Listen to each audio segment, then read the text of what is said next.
Hey everybody, Scary Spikes here, welcoming you back to our continuing coverage of Destiny 2 and our comprehensive beginner's guide. Today we'll be talking about Nightfall strikes. If you haven't already seen our previous video, make sure to click on the card at the top right hand corner of the screen and go watch that one first, especially if you're a brand new player. It will really give you a good idea as to how strikes work within Destiny 2, and the Nightfall strike will be a more difficult version of the strikes that you'll see in that video. If you're coming here from that video, then welcome back.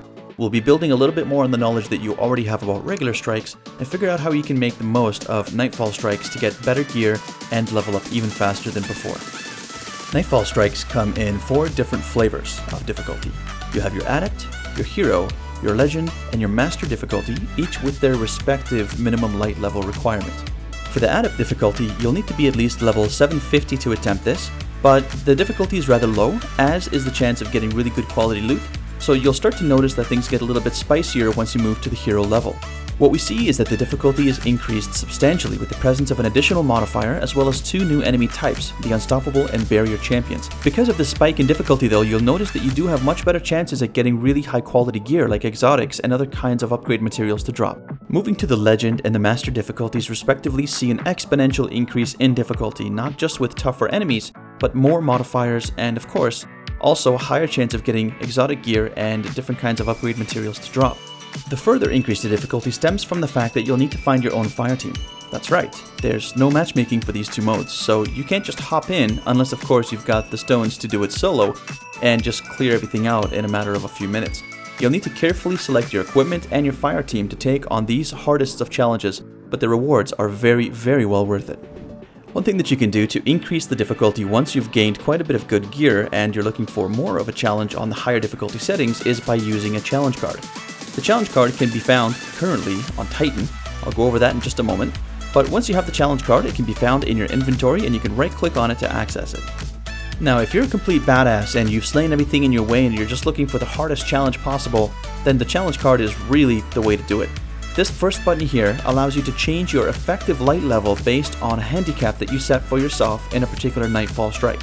Keep in mind that this does only affect Nightfall strikes, not the regular strikes, but you can change the effective handicap that you have by either 1 point at a time, 25 points at a time, or set it to either end of the extreme, either the minimum handicap, which sees you at your current light level, to the maximum handicap, which sees you at approximately 260 levels less than your effective light level as displayed in your character sheet.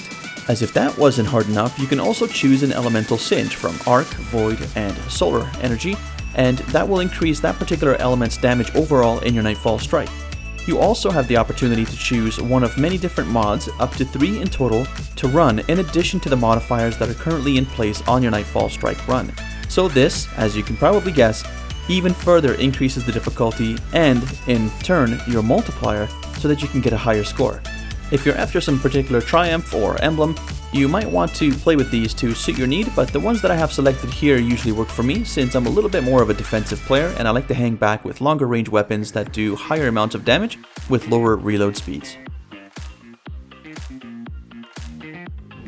In order to get your challenge card, at least for this week, you'll need to spawn at the rig on Titan and follow the path that I'm taking here to meet up with Zur.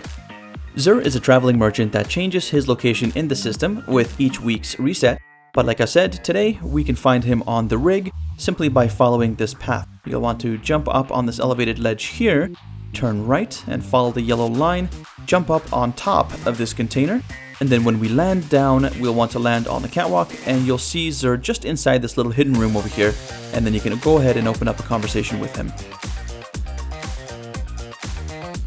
Once you've done so, you'll notice a few things here, namely at the very top, you'll see that there is an exotic engram waiting for you. Go ahead and collect one of those per week, as well as an exotic weapon seen here, and 3 exotic pieces of gear, 1 for each class. Additionally, down here you can find the challenge card, which we've already collected, and of course he'll have a quest for you as well. Go ahead and grab that as well. To collect the challenge card, just go ahead and click and hold, and you'll see this one is empty, but as you've seen previously in the video, you can go ahead and customize that to your needs to change your Nightfall strike experience. When you're ready to go ahead and open up the Vanguard Strike section and click on Nightfall the Ordeal. On the bottom right hand corner, you'll see that you have a choice of difficulties like we went over before. For this video, we'll be using the Hero difficulty, and as soon as you select that, on the bottom left hand corner of the screen, you'll see a description of all of the different modifiers that will be present during your run. I feel like these do a pretty good job in explaining what everything does, but if you have any questions or need some help, make sure to let me know in the comment section below and I'll be happy to help you out with that. The benefits of knowing those modifiers ahead of time is that it helps you prepare your character, and if you've seen my previous videos, you know that I like to come prepared. So, I've got my Wish Ender bow here, this is my kinetic bow, and I'm running the Dawn Blade subclass, which will give me access to solar damage. Now, since I've already got solar damage, I'm not going to need this solar damage sniper rifle, so I'm going to go ahead and change that out for my Last Perdition pulse rifle. And for this, I'm going to be using the Anti-Barrier Ranger mod, which at the moment is the only way to disable the shields of the barrier champions found in the Nightfall. You can unlock this mod by clicking on the Season of Dawn artifact found at the very bottom left-hand corner of your screen. I've got a heavy weapon here that does arc damage, and in selecting that, I've got all 3 damage types and I'm good to go. Once you're in the Nightfall, you'll want to watch out for this icon here, as that will demonstrate that this champion has shields that you'll need to negotiate by using your Anti-Barrier Ranger rounds. If we take a closer look, we can see that there's a white bar just under the yellow health bar of the barrier champion. That's representative of their shield, which you'll need to take down with the mod. Once you've done so, you can go ahead and finish them off and continue on your way. In your seasonal artifact for Season of Dawn, you can also unlock the Unstoppable Shot mod.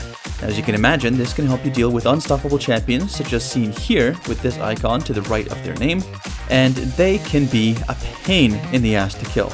They have a lot of HP, they deal tons of damage, and on the higher difficulty levels, they can really be a nuisance. You need to be well prepared and make sure that at least one member of your fire team has the Unstoppable Shot mod, otherwise you'll end up very dead very quickly. Thank you so much for watching. If you enjoyed the video and found it helpful, make sure to drop a like to let me know, and subscribe if you're new around here. Also make sure to ring the bell so that you don't miss any videos in the future. I'll see you in Destiny 2, and in the next video.